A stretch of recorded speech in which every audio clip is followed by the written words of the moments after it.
was shared with me by someone who lived it. All names have been changed. If stories like this are why you're here, take a second to hit like and subscribe. It's the one thing that keeps them coming. Here's what she told me. I've always been the one who shows up. Somebody needs a hand moving a couch, a ride to the airport, help looking for a lost cat. That's me, every time. I'm 41. I've lived in the same town most of my life, and I do a fair amount of volunteering. Food drives, a neighborhood watch page, one of those local search groups that turns out when somebody goes missing or a pet gets out. That's how I found the post. A woman in the community group said her dog got away from her on a trail out past the reservoir, a brown lab named Baxter, and she was asking if anyone could come help walk the area before dark. Nobody had replied yet. She said they were meeting at the trailhead that evening, and I felt like I had to go.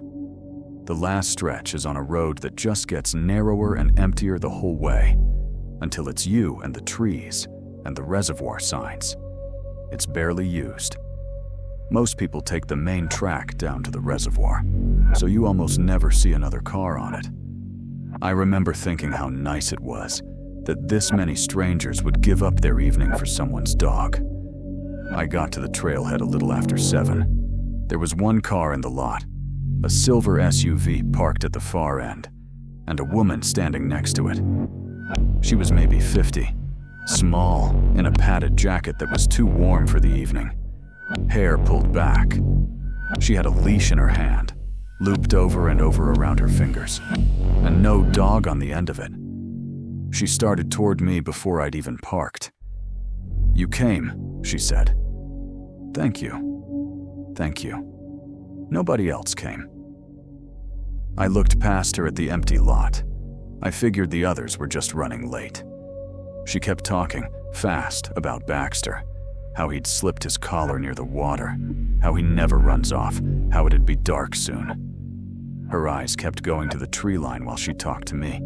Not at me. Past me. At the trees. I asked if we should wait a few minutes for the rest of the group. She was already walking. "No time," she said. "He's been out here for hours." So I followed her in. The trail narrowed almost right away, and the light started going gold and low through the branches. She walked fast for a small woman.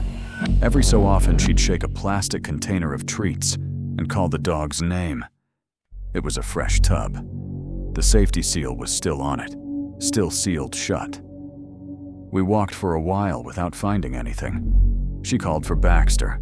I called for Baxter. And the trail kept getting thinner until it wasn't really a trail anymore, just gaps between the trees. It had gone dark fast under the canopy. I had to click my flashlight on just to see the ground in front of me. She stopped and turned around. "We should split up," she said. "Cover more ground. You go that way. I'll follow the water." I didn't love it. It was getting dark, and neither of us had said how we'd find each other again. But she was already pointing me off to the right, up a slope into the trees, and I didn't want to be the person who argued while somebody's dog froze out there. So I went right. I'd been picking my way up the slope maybe 5 minutes when a twig snapped somewhere ahead of me, further up the rise. I turned the flashlight uphill toward it. For a second, I thought there was a man standing back in the trees, tall, just standing there. But the beam threw shadows everywhere, branches moving, and when I steadied it, there was nothing. Just trees. My eyes playing tricks. It's hard to see anything out there in the dark with a flashlight. Everything's shifting every time you move it. I called for Baxter and kept going. After that, I couldn't settle. I kept stopping to sweep the light around, checking the trees, checking behind me. Once I thought I saw him again, off to the side, that same tall shape between the trunks. But when I swung the light over, it was just a dead trunk standing on its own. I stood there breathing for a second and made myself keep moving. I started back down toward the water to find the woman. I didn't want to be alone up there anymore. I kept the light moving, side to side, calling her name now instead of the dog's. She answered from somewhere below me. "Over here," she called. "I think I hear him." I came down through the trees toward her voice, and I was so relieved to see her standing there that it took me a second to understand why she was smiling past my shoulder. I turned around. He was right behind me. Close enough to touch. He must have been 6'7", shoulders that blocked out the trees behind him, and he was just looking down at me. I hadn't heard a single step.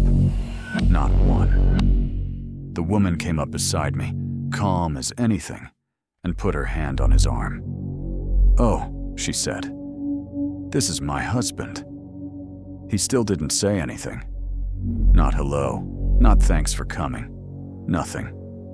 You'd think a man out searching for his own dog would have something to say to the stranger who showed up to help. He just looked at me. We stood there a second. Then she said, "We should keep looking. All three of us together now." And the two of them started walking me deeper in, away from the trail, toward the water. The man's hand closed around my arm. He started to lead me deeper in, and his grip slipped a little. I pulled my arm away as hard as I could and ran. I didn't use the flashlight. I think I knew it would show them exactly where I was. So I ran blind. Branches I couldn't see caught my jacket and tore it. Something opened up the back of my hand. I hit a low branch with my face and kept going. I didn't know if I was even running the right way. I was just running. I don't know how I found the lot. I just came out of the trees. The SUV was there and the relief of my car, and I drove out and away as fast as I could, checking the forest and the road behind me the whole way, making sure I wasn't being followed. Nobody came out of the trees after me. That was almost the worst part. They didn't need to chase me. They weren't worried. I filed a report that night. Gave them everything. The SUV, the woman, the size of the man. A deputy went out, but the couple had an answer for all of it. They said I'd lost my footing on the slope in the dark, and the husband had grabbed my arm to keep me from going down. That I'd panicked and run. A good Samaritan story, just pointed the other way.